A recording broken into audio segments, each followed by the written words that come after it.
Homie, I'm coming, and I'm never gonna give up. My mentality is making rappers feel like they can never even live up to logic. You bust, I dodge it. Think you seeing me now, you just mirage it. I'm gunning like a semi-automatic that's fully equipped with lyricism to let them have it. I blast it. Any style that you coming at me with, I master. I son motherfuckers, then I'm out on you bastards. Hey YouTube, it's Team MIR. Team Making It Rain here. This is the second video on our channel. Last video was a 50 card Shadol deck profile. And today I just wanted to talk to you about how this game is changing and how decks over 40 cards can still win and how that never used to be possible. So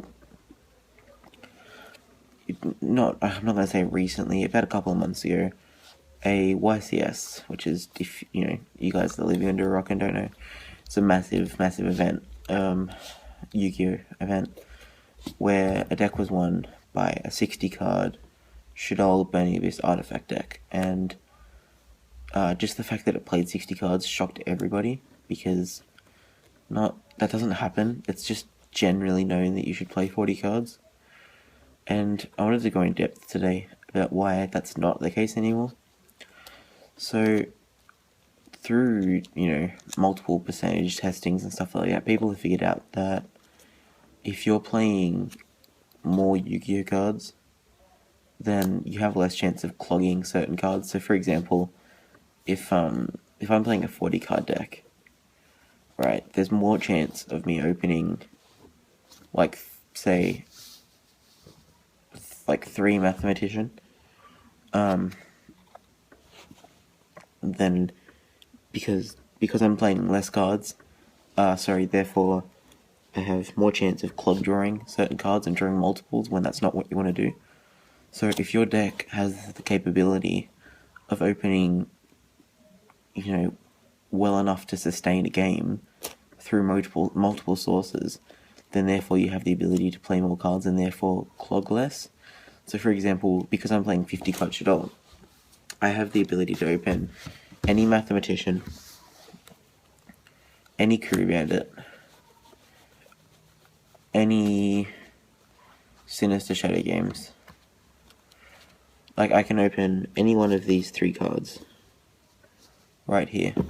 I can open any one of those 3 cards and pretty much have a playable hand, which means that I have 9 cards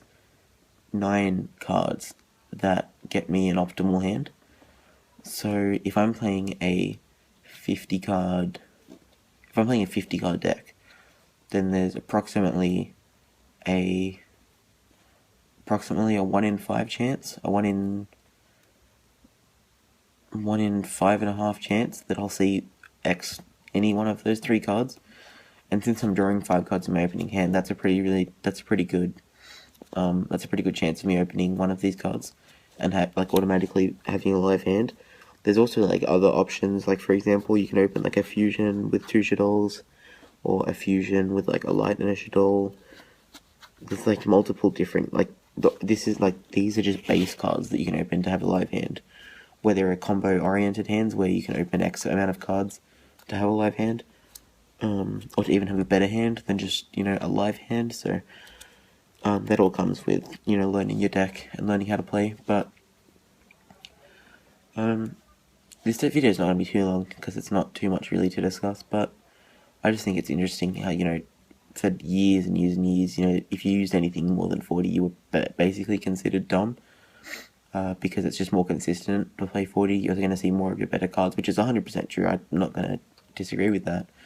But if you get to a point in the game where every card is so good that opening it doesn't really matter, you'd rather play more cards because you just have less chance of clogging, which is really a good way to think about it. Because if you're playing if you can open one of any amount of cards, so for example, in Billy Brake, who was the guy that won the YCS, in his 60 card deck, he could open Sanctum, Crew Bandit, Tour Guide, Shadow Games, Fusion, Mathematician, Supply Squad. He could open a lot of any of those cards to have a really live hand, and it made his deck really strong because he wouldn't clog draw almost ever, due to the fact that he was playing more cards, so he had a less chance of opening 2 of the same card. And because of this, he was able to clog draw less and still see a live card due to the amount of live cards he's playing in his deck turn 1. So that made his deck very good, and he was able to win the YCS with that. You know, obviously he made it to top 16 and then draft, but there's not much you can do to control that. So I do hope you guys enjoyed this video. This is a shorter video. I'll probably be doing some more videos in the future, just about whatever I want to talk about. If you guys have any video suggestions, make sure you put them in the comments. And I hope you guys like and subscribe if you enjoyed the video.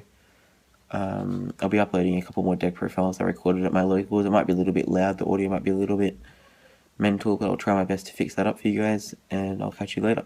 Peace.